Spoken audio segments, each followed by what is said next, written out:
Hello and welcome. The Old Fliers group feature historical stories, and that usually means the subject is not a living person. Not in this case. I sincerely hope that the subject is alive and well. In July 2011, I spent a week at the EAA Oshkosh Air Adventure, a marvellous experience for anyone whose passion is aircraft.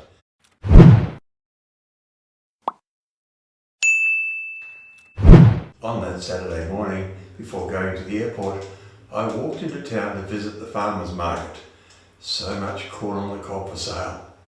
At 10:30 a.m, I was waiting at the bus stop to go to the air show when a new black Lincoln pulled up and a chap asked if I wanted a lift. I said yes and hopped into his car. We introduced ourselves. He was David Faile. When we arrived at the airfield, we were waved through security and straight through to the control tower where David parked.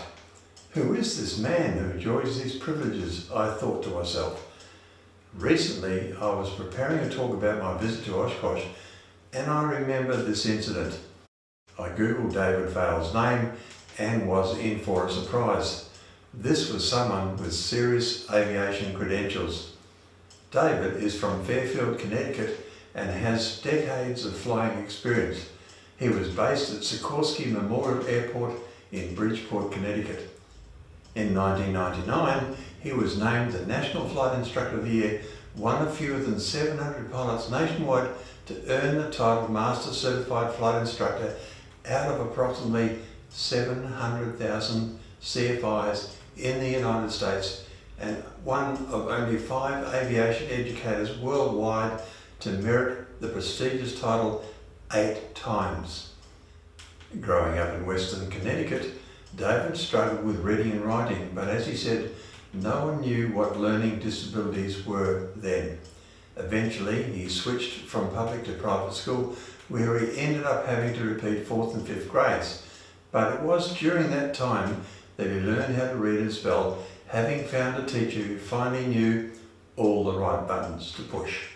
Despite his academic difficulties throughout elementary school, Faile did not become aware that he had a learning disability until high school, when he saw how much harder he had to work than his peers. Yet, even with this new awareness, Faile could find little about what learning disabilities were or how to address them, and was continually trying to figure out why he struggled.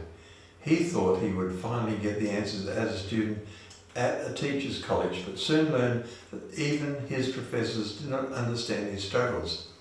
Although it had been a long road, he was finally able to come to terms with his diagnosis.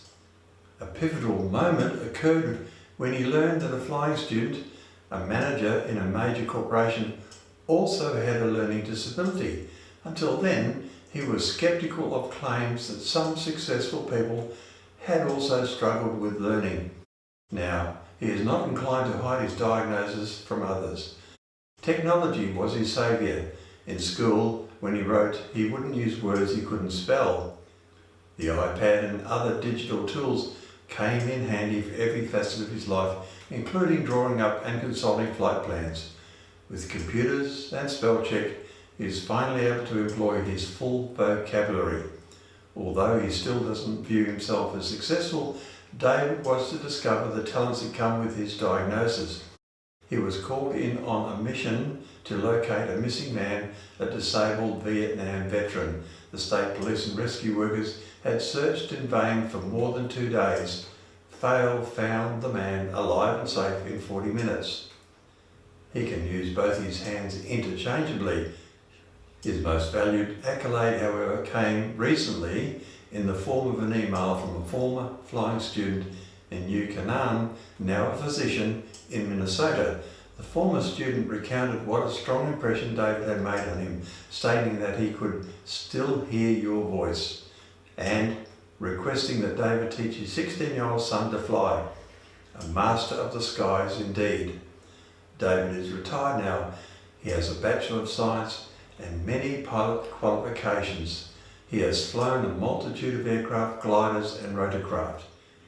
In a question and answer session for safepilots.org, David said that he was drawn to aviation by a visit to an airport as a Cub Scout.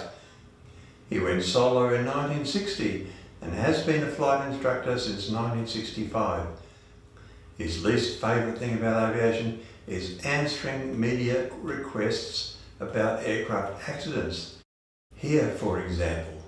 Who recalls where he was that fateful day.